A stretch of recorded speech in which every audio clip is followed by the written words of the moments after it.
Om Sadashiva Samarambam Shankaracharya Madhyamam Asmadacharya Paryantam Vande Guru Paramparam Vishwaro Guratmeti Multibeda Vibhagine Vyomavda Vyapta Dehaya Dakshinamurtaye Namaha Sarva Vedanta Siddhanta Gocharam Tamagocharam Govindam Paramanandam Satguru Pranatosh Maham Om Om Shanti Shanti Shanti Om Namastê. Bem-vindo a todos, todos de volta. A beleza do Gita, capítulo 15. Nós estamos nos aproximando da conclusão deste curso do Gita lindo, maravilhoso, né? Temos ainda alguns capítulos, mas são todos eles capítulos curtos. E esse 15 sendo talvez o mais curto de todos.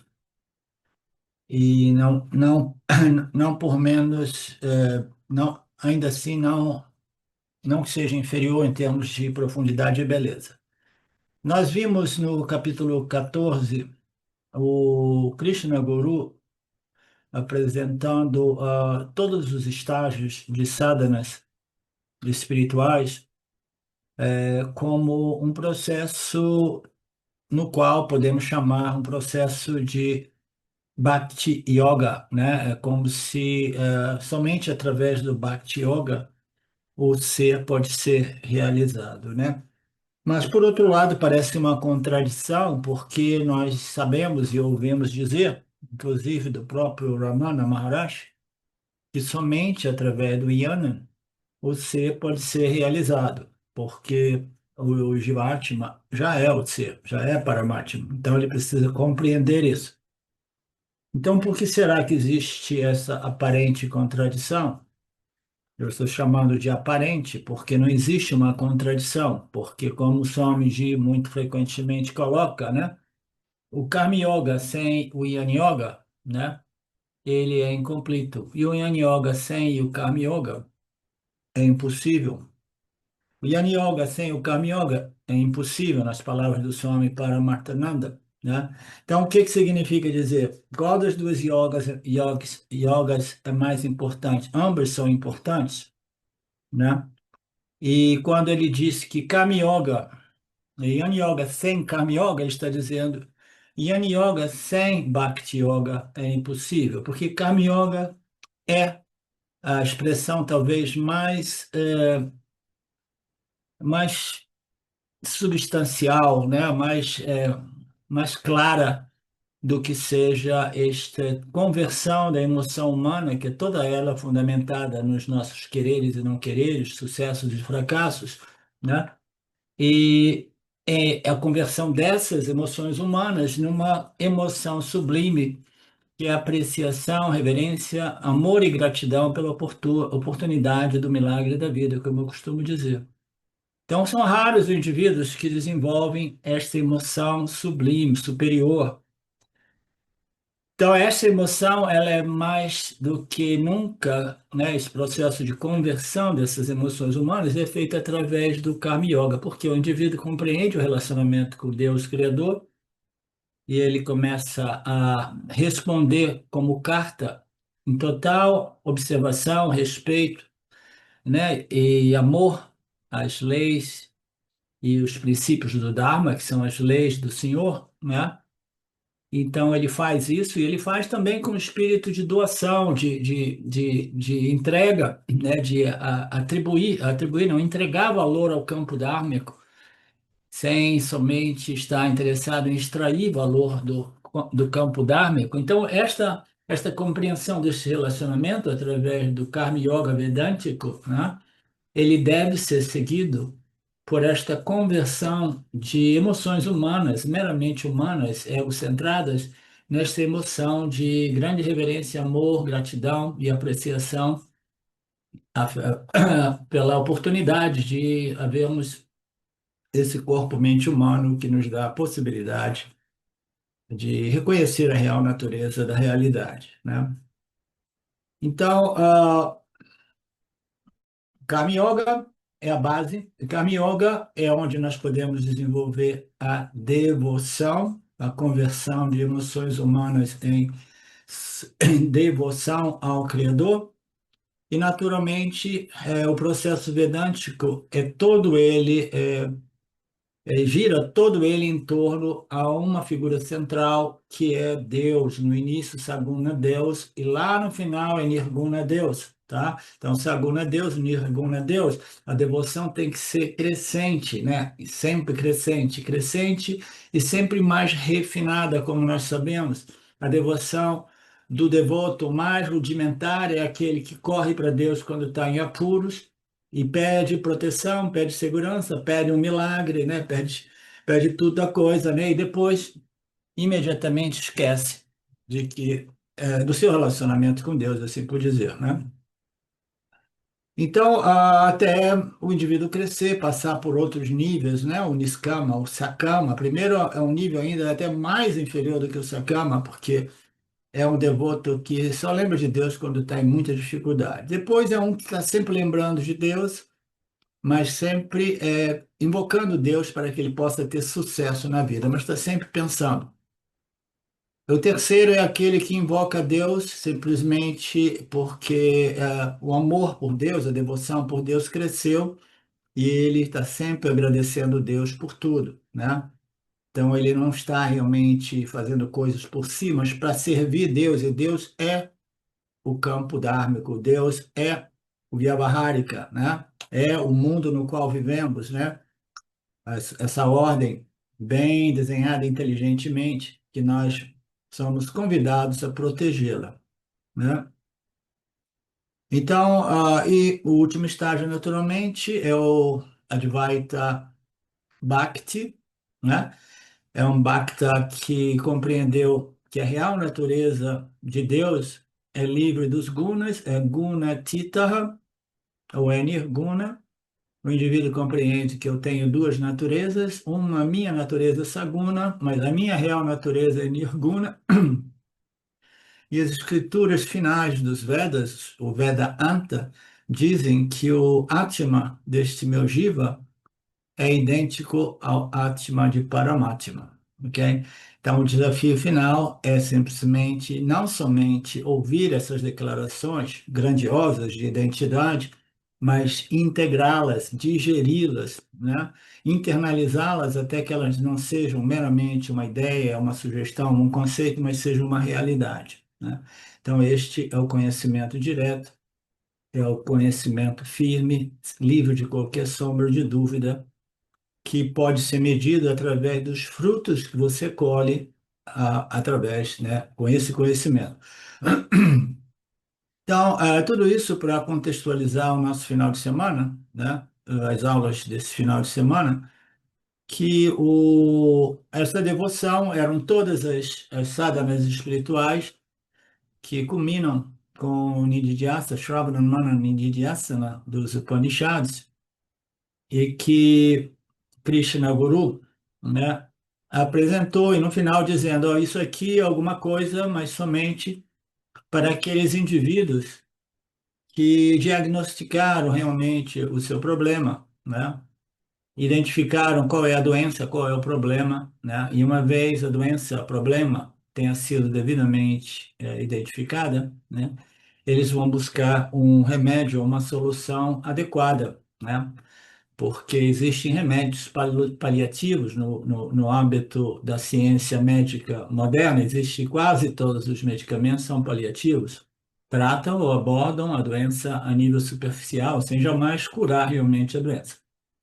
Então, do mesmo modo, essa doença psicológica, espiritual, intelectual, que é a ignorância a respeito daquilo que você é, ela só pode ser curada com o seu remédio apropriado, que é o conhecimento a respeito daquilo que você realmente é, né?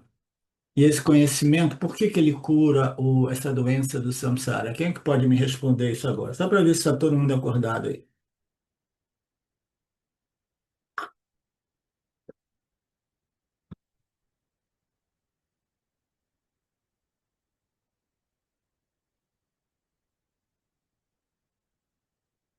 Então, o primeiro passo é identificar, diagnosticar a doença. O indivíduo chegar a um ponto, né? Ele precisa de estar devidamente pré-qualificado, e a pré-qualificação principal aí é a, como é que se diz em português? Humildade, tá? Humildade, integridade intelectual, porque o ego humano, ele detesta admitir que não, eu estou sofrendo de uma doença cuja causa é a total ignorância. O ego odeia esta noção. Então, é preciso integridade intelectual, honestidade, naturalmente, né? E muita humildade de aceitar o diagnóstico, né? As escrituras expõem esses ensinamentos, mas depois cada um, cada ser vivo, cada jivatma vai precisar de olhar para si, sob a luz dos ensinamentos dos Vedas, do Vedanta, e ver se realmente esse diagnóstico se aplica a mim. Quase que 100% das vezes, né? 100% das vezes, invariavelmente, se aplica a todos os seres vivos, porque todos nascemos da ignorância. Se nós não tivéssemos nascido da ignorância, nós simplesmente não teríamos nascido, porque só retornamos aqui devido a mais desejo por completude através do ganho dos nossos objetos de desejo, né? Então, o primeiro passo é diagnosticar a doença. E uma vez diagnosticado, você precisa de aplicar o remédio, né? E a aplicação do remédio, ele envolve, né, esses 5 estágios de sadhanas vedantinas, né? Começando com o karma, depois observação do dharma, o passana, e depois shravana, manana, nididhyasana, vedântica, né? Então, mas a minha questão, 5 minutos atrás, é por que que o conhecimento e somente o conhecimento é o remédio? Esse conhecimento vai dizer o quê? Vai dizer que eu sou a consciência, eu não sou o corpo-mente. E eu sou a consciência que não é uma entidade jiva, não é uma entidade que experiencia e conhece nada, mas é a natureza intrínseca de tudo, do Criador aparente, do jiva aparente e do mundo aparente. Existe somente este substrato que é Brahman, que é a consciência, existência, a única realidade. Por que que esse conhecimento irá resolver a dor e a problemática do samsara? Por que que esse conhecimento resolve, né? Essa é importante que nós tenhamos isso muito claro. Eu gosto de enfatizar isso porque no primeiro estágio do autorreconhecimento comigo, eu fiquei sabendo claramente que eu era consciência, né? E que tudo era consciência e que eu não era mente, eu era aquilo por trás da mente, né? Eu passei anos com Papaji e Nisargadatta falando sobre isso, né? Tentando compreender esses apontamentos, né? Aí no final eu compreendi isso. Mas ainda assim eu não tinha compreendido exatamente o modo através do qual isso iria me resolver, me transformar, né? Saber que você é a consciência, tudo é a consciência, que você não é o corpo-mente, né? Ele tem um impacto enorme, mas é importante que saibamos qual é o mecanismo que produz esse impacto extremamente positivo, né? Vocês sabem onde eu estou chegando? Quer dizer o porquê desse mecanismo?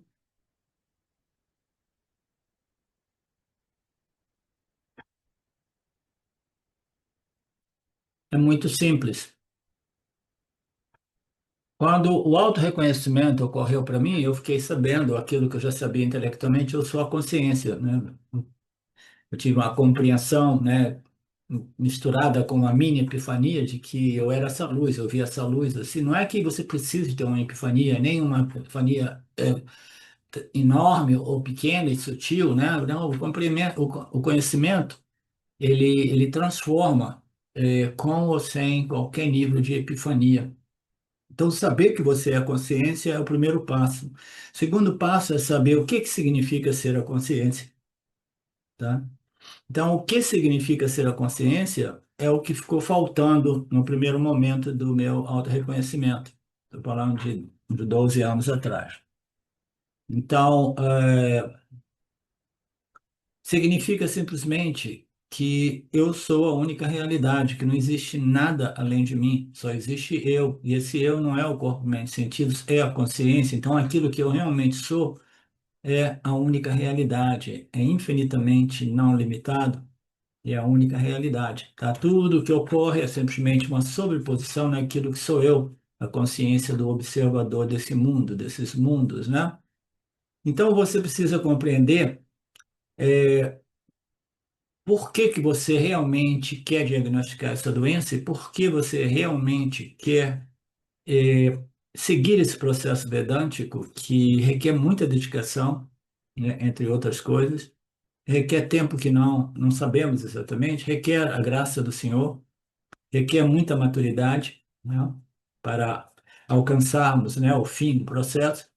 Por que que você vai querer isso? Por quê? Porque quando, né, eu obtiver esse conhecimento direto, devidamente assimilado e estabelecido, né, eu vou saber que eu sou a consciência e que eu sou infinitamente não limitado, que não existe nada que esteja faltando na minha vida, nem mesmo um marido ou uma esposa perfeita, nem mesmo uma casa maravilhosa, um lugar mais assim ou mais assado. Eu sou simplesmente de natureza purnativa. Tá? Então, quando este reconhecimento ocorreu para mim, eu não tinha clareza do que significava ser a consciência. E aí eu estava naquela situação, eu sou a consciência, tudo é a consciência, aquilo ali, bum, teve uma explosão que modificou o modo que eu interagia com as coisas e as pessoas ao meu redor. Minha mente se modificou, mas eu não entendia nada do que estava acontecendo. E existia ainda algumas vasanas que sobreviveram o autoconhecimento direto, e essas vasanas ainda queriam alguma coisa como meio de me completar. E aquilo virou uma contradição para mim, entendeu? Eu sei que eu sou a consciência, por que que tem essas vasanas ainda com expectativas de validação, de apreciação, entendeu? De que as pessoas me vejam, né? Algumas coisas ainda tinham permanecido, resquícios dessa ignorância a respeito daquilo que eu sou. Então você tem que saber o que você é e o que significa ser o que você é. Significa que você não precisa de nada, de nenhuma circunstância, de nenhuma pessoa, de nenhuma coisa. Você é simplesmente totalmente livre e independente deste mundo. Tá? A pessoa que diagnosticou o problema, compreendeu a doença, né? Diagnosticou, eu estou sofrendo dessa doença, procura pelo medicamento que realmente aborda a doença na causa, na raiz, né? E aí ele descobre que somente o autoconhecimento, aí a pessoa vai coçar o cabelo, a cabeça vai dizer, mas o que que eu tenho para ganhar com tudo isso? Você tem para ganhar com isso a sua real natureza purnativa, cheia, inteira e completa. Nada, nada falta a você. Você jamais vai fazer coisas como um meio de querer se completar. Aquilo ali é finito, tá? Então, se você sabe que você é a consciência, você sabe que não precisa de nada, porque você compreendeu devidamente que você não somente é sat, a existência que concede existência a tudo.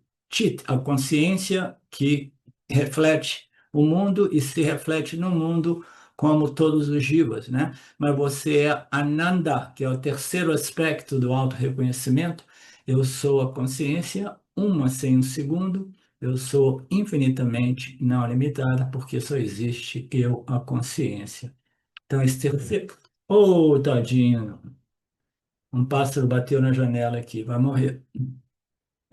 Esse terceiro elemento, né? Esse terceiro elemento é o elemento mais importante, né?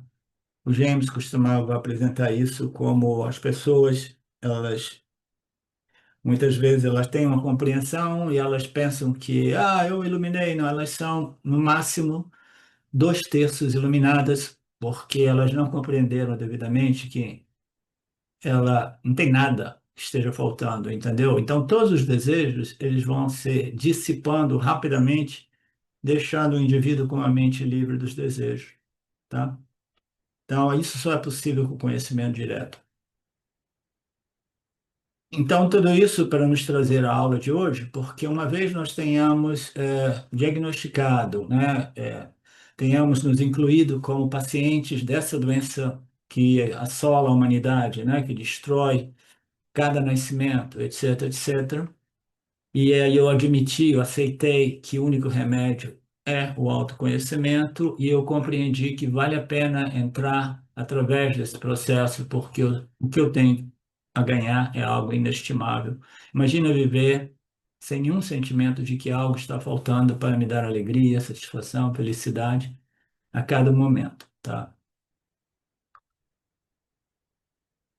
Então, o Swami tinha elaborado isso, né, que o indivíduo, no final das contas, ele precisa saber o que existe, né? Aí ele falou também que a maioria das pessoas não consegue compreender o valor do autoconhecimento, eles preferem ficar no estágio, né, das sadhanas do faz-faz, como eu costumo dizer, né? Faz isso, faz rituais, faz cerimônias, faz mantras, faz yoga, yoga do alongamento, faz qualquer coisa, fisicamente ou verbal, entende? Pensam que são altamente espiritualizadas, mas não, são yogas que, no máximo, potencialmente produzem um melhoramento do corpo, mente e sentidos, mas jamais irão resolver o problema da dor do samsara, o problema que depende da remoção dessa ignorância a respeito da real identidade do Jiva-Atma, né?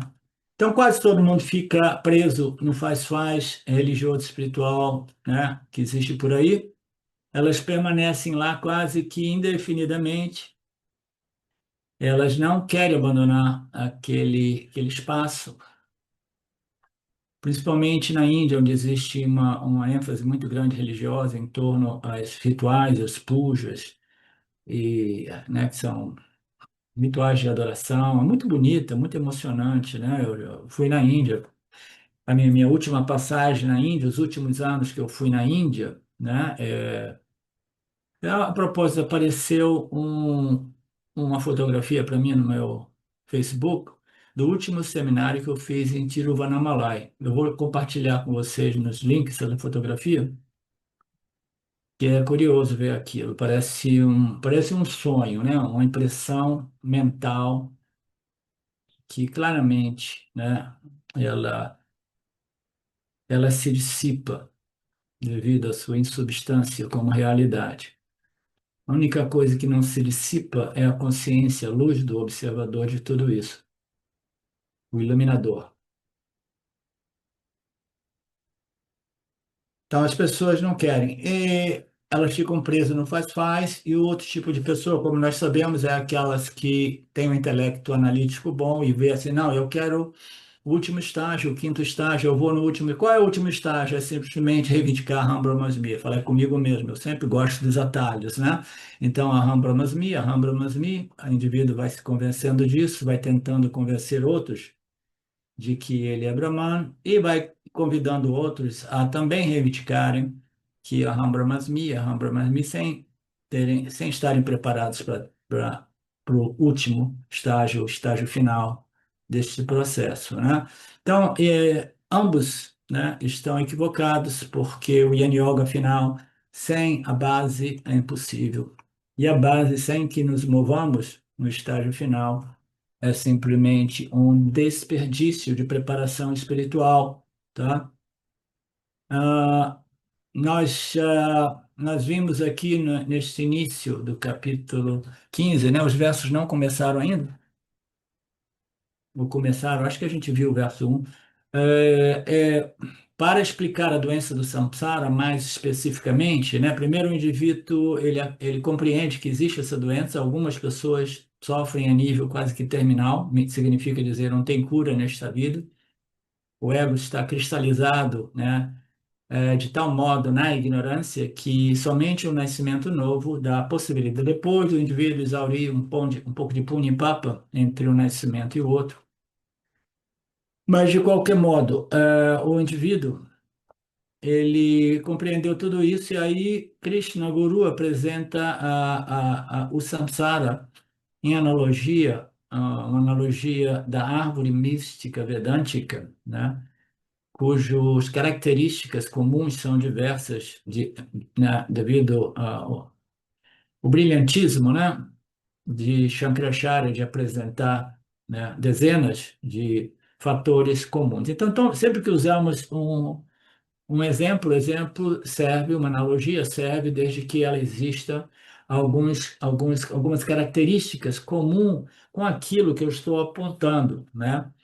Então, nós temos diversos exemplos, né, que são analogias que servem para indicar aquilo que é o propósito do Vedanta, né? Indicar que você é Brahman, você é a consciência, a existência, você é livre deste mundo, você é o pano de fundo, né? Então você é a única realidade, você é o substrato, você é a luz que ilumina e revela tudo isso. Então existem diversos exemplos, analogias que servem para apontar isso. Por quê? Porque elas têm alguns fatores ou características em comum, né?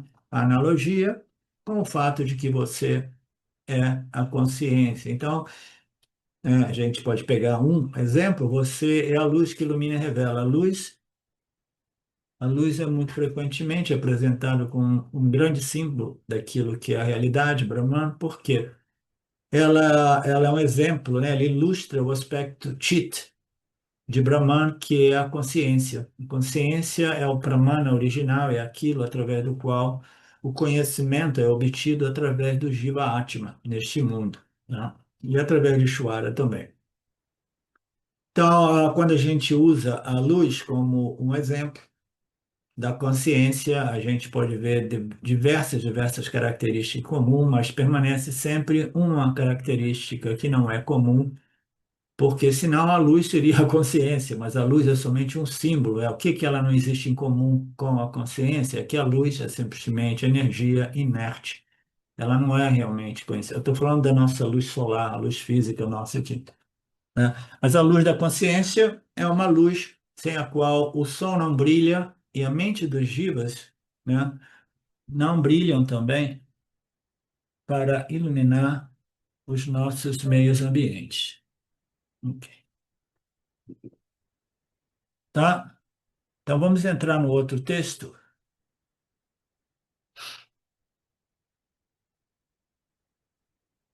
A propósito, eu vou aproveitar hoje, a aula de hoje ou amanhã, para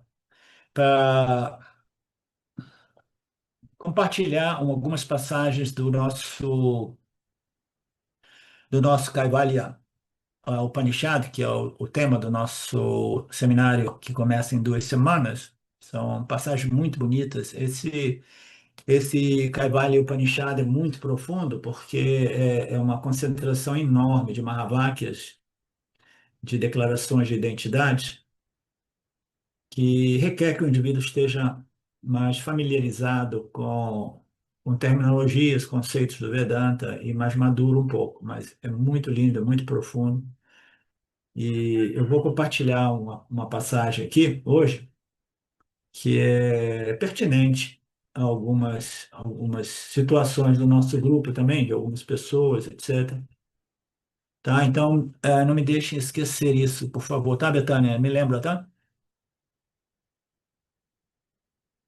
No início do capítulo 15, Krishna fez uma descrição do samsara.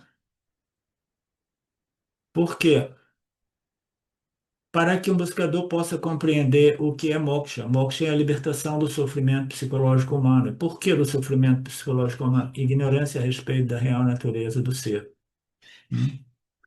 Então, existe moksha, que é a liberdade do sofrimento, existe o sofrimento psicológico, e moksha só é possível com o cancelamento, né? Ou a neutralização, ou a remoção desta ignorância, né? A liberdade do samsara, a liberdade do sofrimento psicológico humano é moksha, tá? Então, nós devemos, aqueles de nós, né, que às vezes nos sentimos já yanis, né, devemos ver se eu ainda estou sofrendo psicologicamente ou não. Se eu não sei o que é o samsara, eu não saberei o que é a libertação do samsara. Então, a descrição dessa árvore é para a gente, de modo muito profundo e minucioso, compreender a situação do jiva, né? E o modo qual ele sofre, né? De todos os. em circunstâncias diversas, de ângulos diversos, o sofrimento é o fator comum. Então, a primeira coisa é compreender o que é samsara e compreender que existe a remoção da dor do samsara. Existe a disciplina para a remoção. Então, para atingir a libertação do samsara, né, eu preciso passar por um processo, né, em associação com o guru que ensina, né, de modo que eu possa chegar ao Shravana, Manana e Nididhyasana e, e aplicar ou viver sob a luz desses ensinamentos até que este conhecimento tenha sido devidamente assimilado e internalizado. Só me apresenta algumas sacadas bacanas. Uma delas é assim: existe sempre um objetivo, que é um fim, e existe um meio para chegar no objetivo, né? Quase todo mundo, qualquer que seja o fim meramente mundano, material, etc., né? As pessoas têm um valor enorme pelo fim, né? Mas eles não gostam de passar pelo meio, né? Ah, não, eu quero arrumar um bom emprego e comprar uma casa maravilhosa nos Estados Unidos, isso e aquilo. Então, qual é o fim? O fim é a minha casa. O meio é o quê? Trabalhar, juntar dinheiro, etc, etc, etc. Não, não, não. Eu quero simplesmente o milagre americano, que é eu quero o que eu quero e eu quero agora, eu quero a minha casa, né? Então, você vai, usa todos os seus cartões de crédito, se endivida e você corre um risco enorme de depois quebrar o nariz, né? As pessoas têm um valor enorme pelo fim, mas não gostam muito dos meios. Mas o valor que você tem pelos meios é diretamente proporcional, deve ser diretamente proporcional ao valor que você tem pelo fim.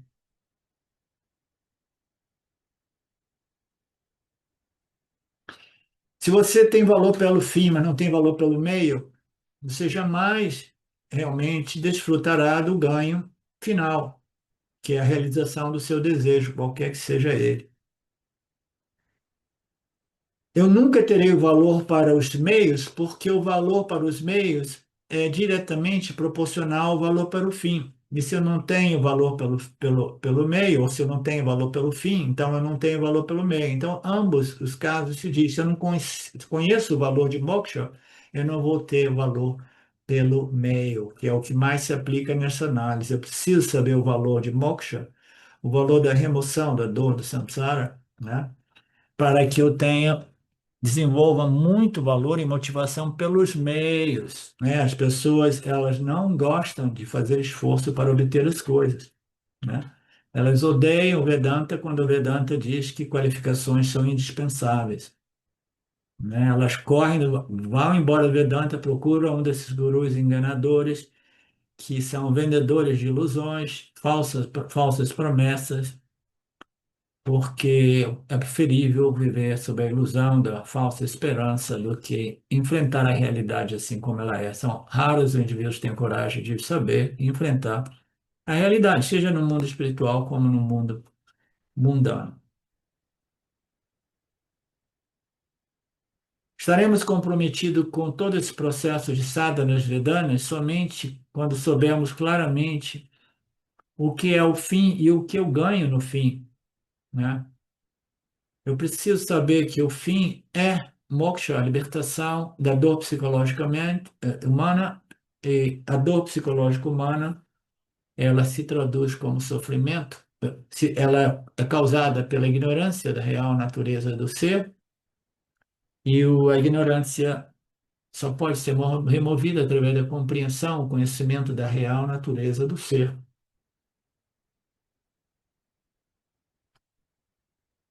Portanto, Krishna Guru apresenta nos dois primeiros versos desse capítulo a árvore do Sansara, uma enorme árvore, né? Que em analogia, né, ela serve para ilustrar a situação de cada ser vivo, ser jiva humano, né, em seu processo sansárico de nascimentos, crescimentos, né, envelhecimentos, morte e renascimento. O primeiro verso, nós já passamos. Marcelo, se você tiver o primeiro verso, você canta ele para gente, por favor, porque eu esqueci de pegar ele. Oi, professor, posso dizer aqui. Sim, por favor. O Senhor disse: Eles falam da eterna árvore, do Sansara, né? Cuja raiz principal está acima, cujos ramos estão abaixo e cujas folhas são as Vedas. Aquele que o conhece é o conhecedor dos Vedas. Beautiful. Então, os Vedas são apresentados como essa árvore, né? Do ponto de vista simbólico, analógico, né? Essa árvore é uma árvore, assim por dizer, mística, né?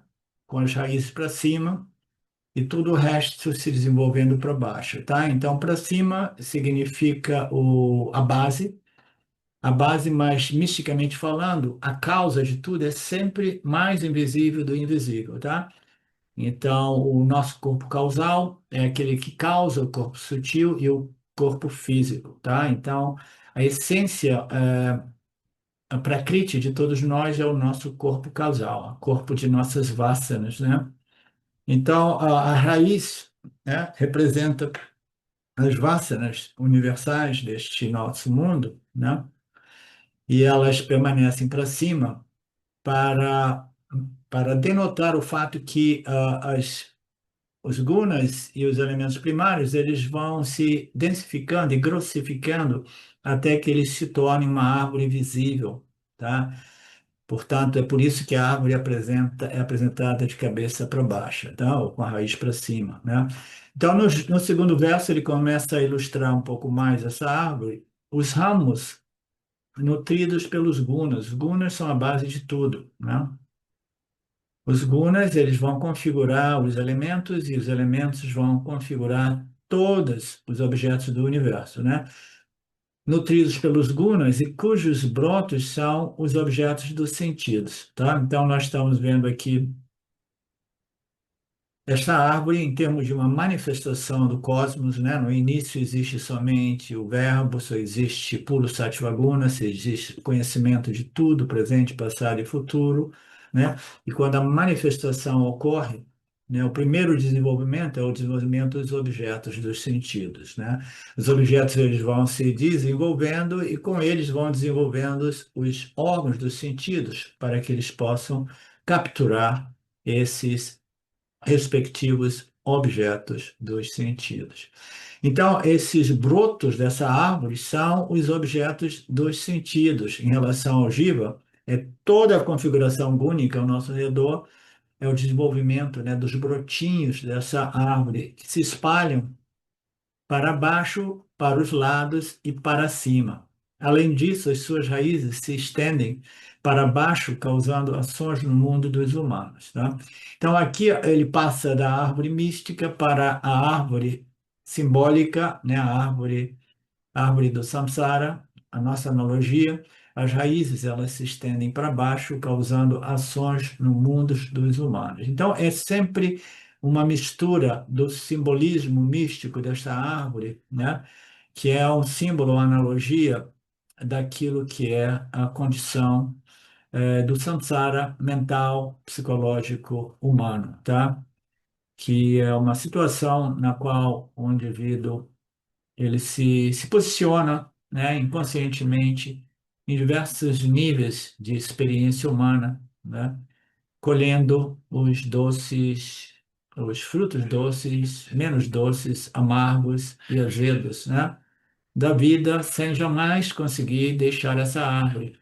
Eles voltam de volta para essa árvore, tá? Então, as raízes se estendem para baixo, causando ações no mundo, tá? Então, os brotos eles se desenvolvem como os objetos sentidos, e aí eles vão se espalhando para baixo, sempre para mais para baixo, principalmente, mais para cima, representando as locas mais sutis, né? E mais para baixo, as locas mais densas. Essa inteira árvore mística do samsara, ela envolve as 14 locas. Não pense que é somente a loca física do mundo dos humanos, tá? Então, para baixo e para cima, as suas raízes se estendem para baixo, no caso, né, do desenvolvimento deste mundo nosso, né, o mundo físico material, causando o quê? Causando muitas ações no mundo dos humanos. Os humanos eles acabam desenvolvendo corpos físicos, né? Se encontram diante de uma infinidade de objetos dos sentidos. Os objetos dos sentidos se sentem atraídos por todos esses objetos. Os humanos se desenvolverão atração e repulsão por diversos objetos. E eles vão passar a vida inteira correndo, correndo, correndo para obter, evitar e depois muito esforço para manter aquilo que eles obtiveram e manter distância daquilo que eles conseguiram evitar até então, não é? Então ele vai causar o que? Vai causar muito karma no mundo dos humanos, né? Muito, muito karma.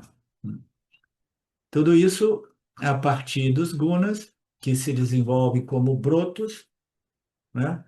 Os brotos desenvolvem os objetos dos sentidos, que, por sua vez, desenvolvem os organismos capazes de capturar esses objetos, né?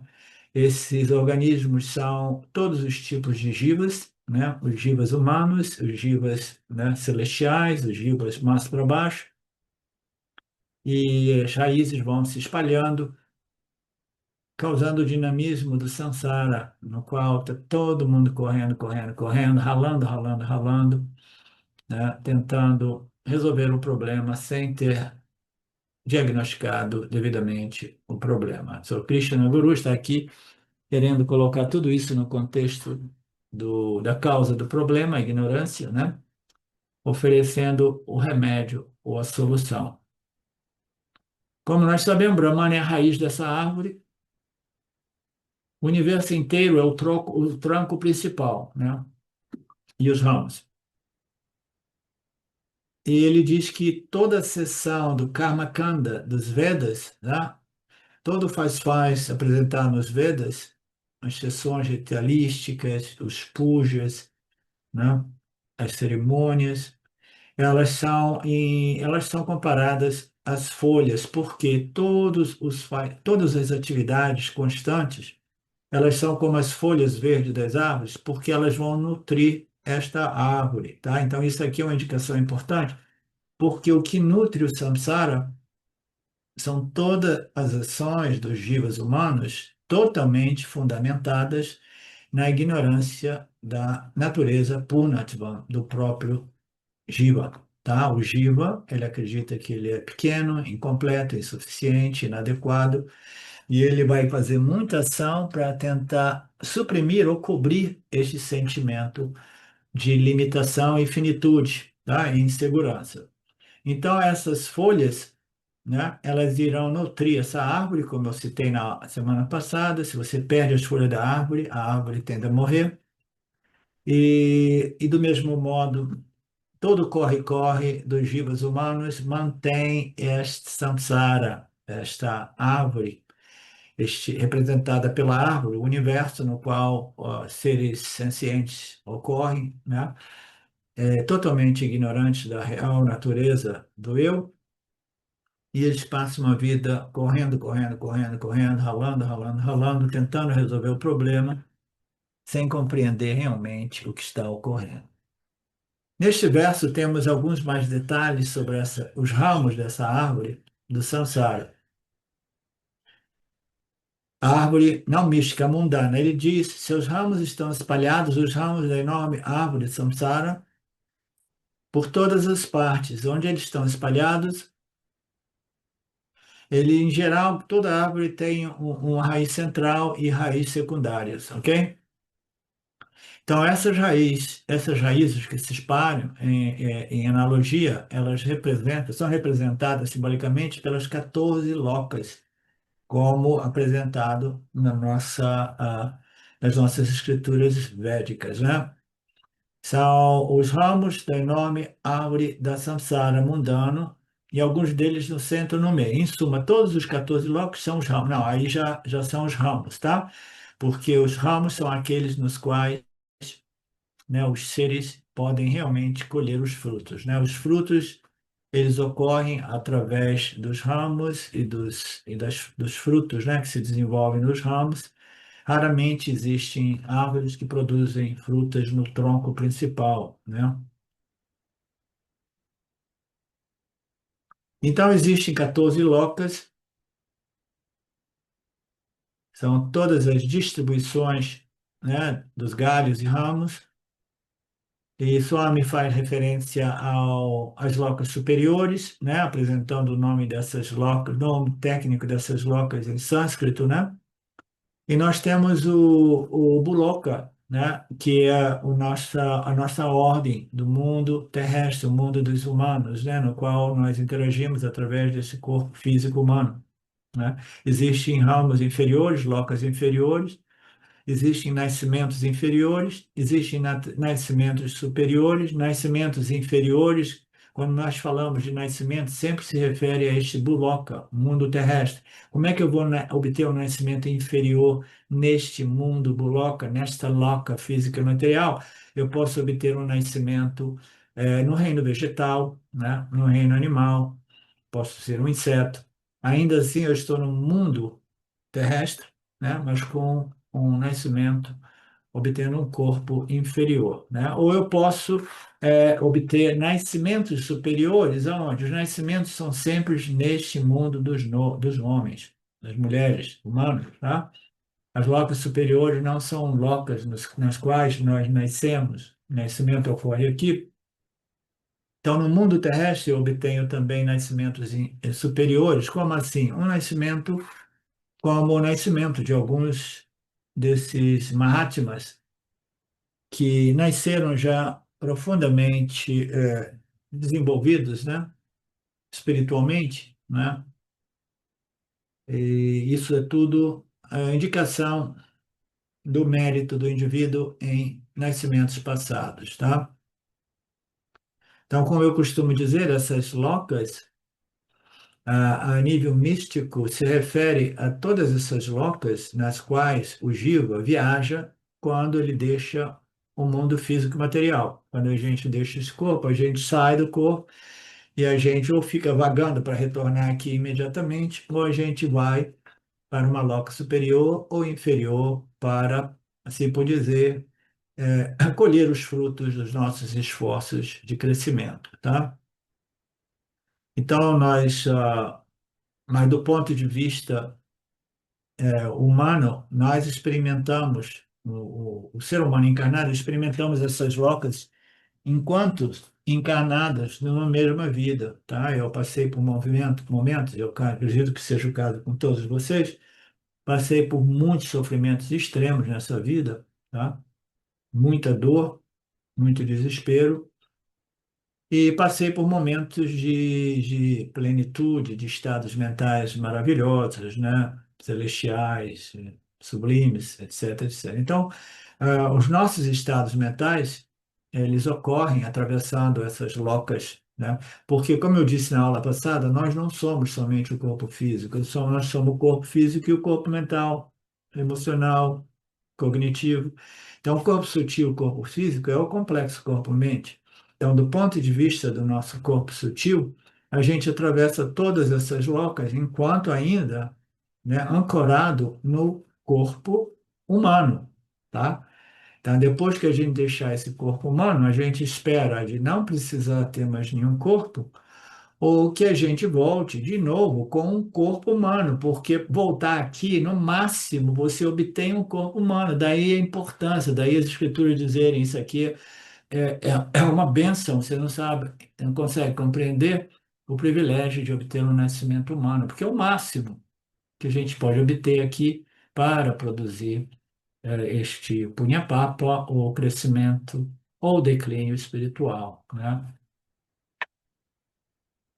Então, do ponto de vista mental, a gente passa por tudo isso. Se a gente volta, a gente quer voltar num corpo humano, físico, mas um nascimento superior. Um nascimento superior não significa um corpo físico paranormal, entendeu? É simplesmente um corpo físico ordinário, mas em condições mais favoráveis. Quais são essas condições favoráveis? Uma família melhor, um meio ambiente melhor, um tempo melhor, não no meio de um Kali Yuga, entendeu? De modo tal que o indivíduo possa. Mas as circunstâncias são sempre desenhadas sob medida, né? Existe um conceito que diz: se você for um ser muito elevado e se você precisar voltar, às vezes você, entre aspas, né? Você tem que ficar na fila por muito tempo, porque você tem que esperar circunstâncias mais favoráveis para uma alma individual tão desenvolvida, tá? Então, o indivíduo ele volta sempre num momento, num espaço, numa família, numa sociedade, numa cultura que seja ainda superior. Esse é um nascimento superior, tá? Sem, sem luta pela sobrevivência, sem experiências traumáticas de abuso de todo tipo, entendeu? Depois é difícil você passar e curar todos esses traumas. Então, uma circunstância muito favorável é um nascimento superior, mas é um nascimento sempre com o corpo humano. É somente aqui que a gente nasce. Cada loca, em cada mundo, há um corpo correspondente, mas esses são todos corpos sutis, tá? As locas superiores e as locas inferiores, do ponto de vista mental, são todas variações do nosso estado mental, do estado mental de uma alma individual. Existem locas, para cada loca existe um corpo correspondente para experimentar aquela subordem de realidade, né? Locas superiores requerem corpos sutis superiores, com vibrações ainda mais elevadas, mais sutis. Então, o corpo divino, corpo celestial, tudo isso. São corpos intermediários, são corpos superiores, mais refinados. Nós temos a experiência de vivermos durante o estado de vigília, né, com dois corpos. Todos nós vivemos no estado de vigília através de dois corpos, né? Por isso que a gente fala que o instrumento é o corpo-mente, o complexo corpo-mente, tá? Nós temos dois corpos. É o corpo mental, sutil, né? Intelectual, cognitivo, emocional, ancorado no corpo físico. Então, nós temos dois corpos aqui, tá? Para nós entrarmos no corpo dos sonhos, no mundo dos sonhos, nós temos que deixar para trás a nossa âncora, que é o corpo físico, né?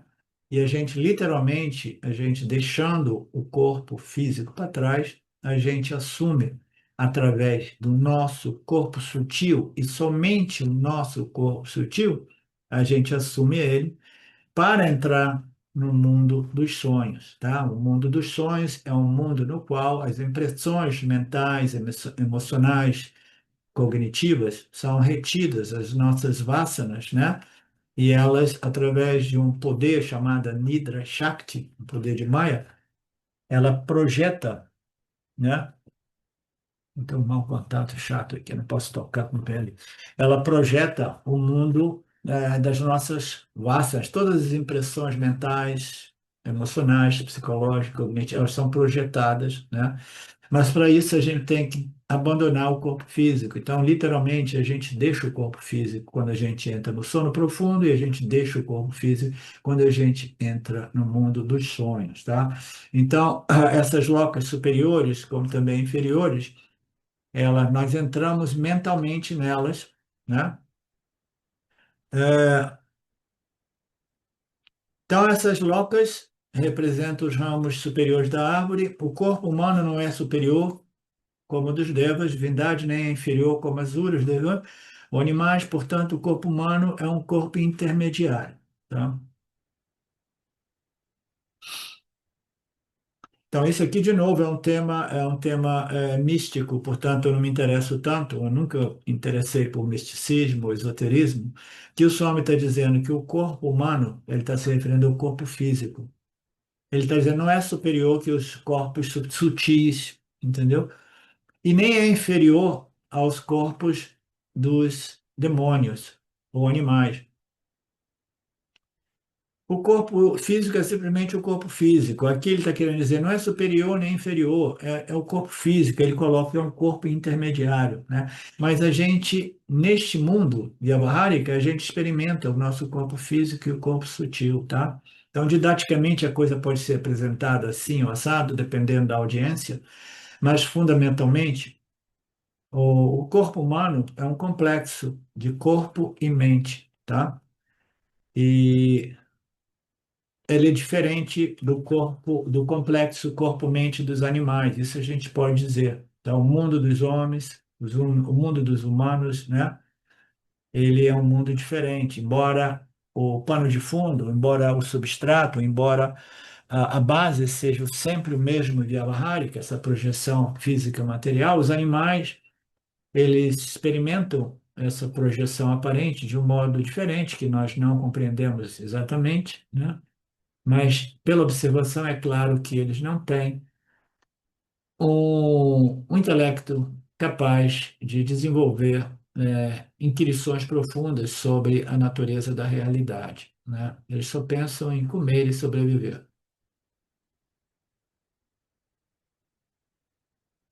Mas, esotericamente, misticamente, essa árvore, os galhos superiores, se referem aos mundos, às locas superiores, e né, e as locas inferiores se referem às locas, né, dos mundos inferiores. Então, Madhyama Loka, um mundo intermediário, né? A gente precisa deste corpo, corpo-mente sentidos, complexo corpo-mente sentidos.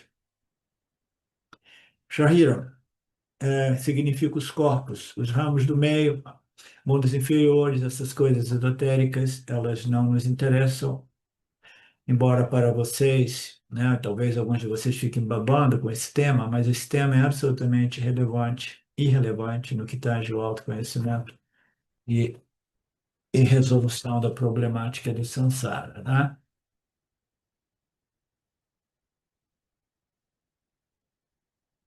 O jiva não é o próprio corpo físico, porque vimos que o corpo não é o indivíduo jiva, o corpo é o local, a habitação na qual o jiva surge, digamos assim, ele utiliza esse corpo físico, né, para brilhar com a consciência. A consciência, ela brilha, de modo cognitivo quando o corpo sutil está realmente associado, ancorado no corpo físico. O corpo físico é totalmente inerte, o corpo sutil também é totalmente inerte. Então, da onde que ocorre a consciência refletida? Ocorre no reflexo desta combinação complexo corpo-mente, tá? Então, neste complexo corpo-mente, surge o brilho da consciência, né? Portanto, a definição do Jiva é o quê? Um corpo sutil com a consciência refletida. Então, nós temos o corpo sutil, melhor dizendo, o Jiva é o complexo corpo-mente, né? O complexo corpo-mente, no qual a consciência se reflete. Então, o complexo corpo-mente com a consciência refletida é o que nós chamamos de Jiva Atma, ok? Estou editando um pouco isso porque o corpo sutil sem o corpo físico, entendeu? Ele não produz realmente um brilho da consciência que represente o Viveka Shakti humano, tá? Porque a gente tem essa experiência durante os sonhos, né? Que o nosso Viveka Shakti é muito rudimentar, confuso, né? Sem compreender bem as coisas, né?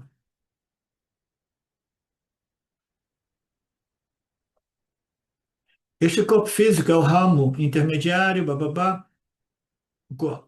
Este jiva também tem um corpo sutil, está agora ocupando o ramo do meio, do samsara, ocupando esse ramo. Então, o complexo corpo sutil, corpo-mente, complexo Jivatma, né?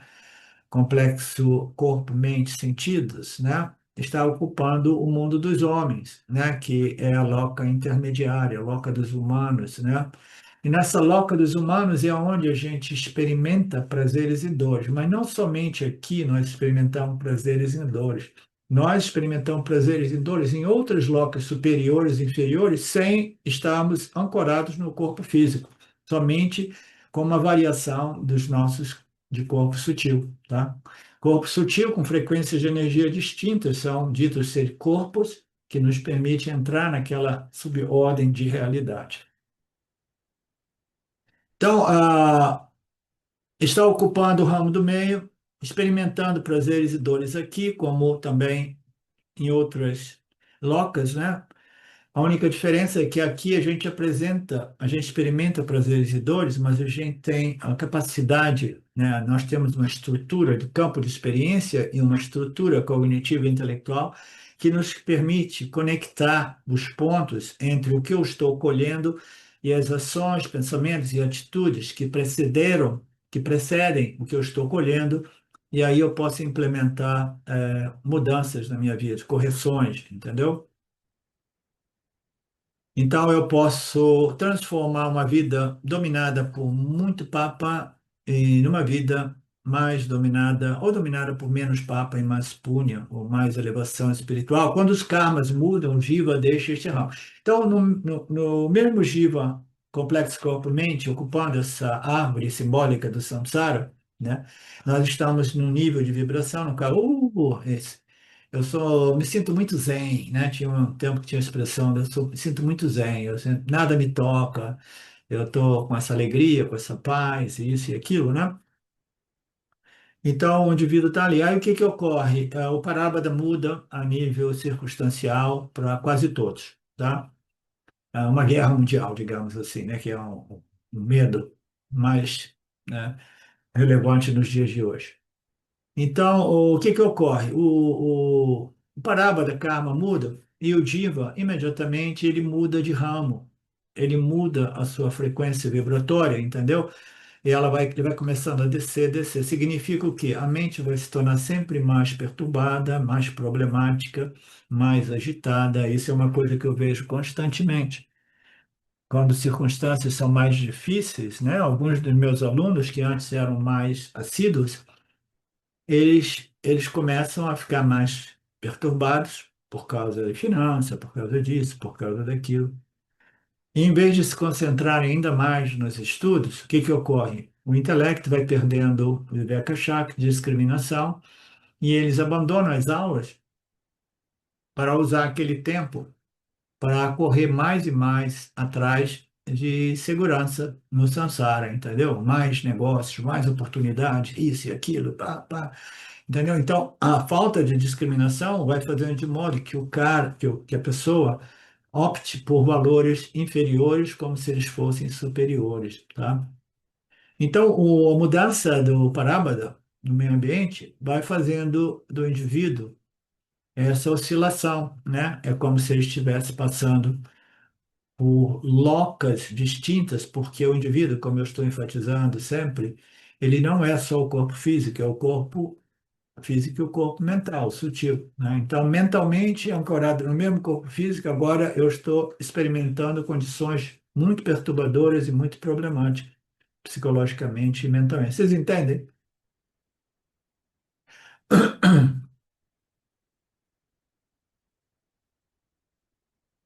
E no final das contas, quando o parábara se esgota totalmente, o jiva abandona a árvore, tá?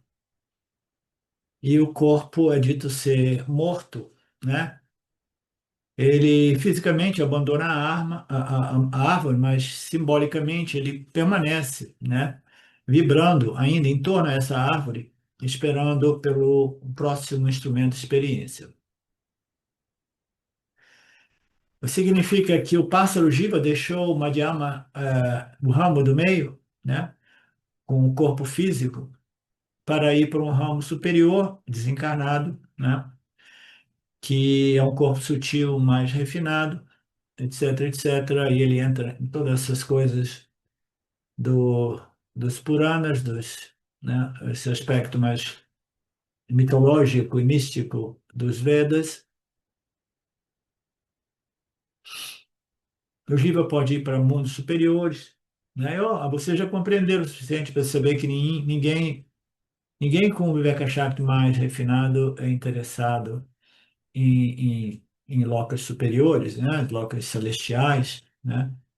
Devalokas ou Brahmaloka, porque é uma viagem de ida e volta, você obteve mais punha, mais méritos, você deixa o corpo e você vai para lá. Mas de repente um Vedantino deixa um corpo, aí imediatamente o sistema de Ishvara diz assim, ó, venha, venha, venha, venha, você vai agora curtir esse resort com muito punho espiritual em Brahmaloka, o máximo das lokas, né? Pá, pá, pá, pá. Aí o Gendanti falou, não, eu tô nessa não, cara, eu tenho que passar por isso ainda, eu pensava que o jogo tinha acabado para mim, entendeu? Não, não quero saber dessa loca celestial, não, me manda para baixo de novo, tá? Com base nos meus méritos, porque eu quero concluir o meu processo, tá? Então tudo é possível, né? Eu passei do tempo, nós vamos fazer uma pausa. Om Purnamada Purnamidam Purnamudachyate Purnasya Purnamadaya Purnamevavashishate Om Shanti Shanti Shanti Om Om Shara Namaste.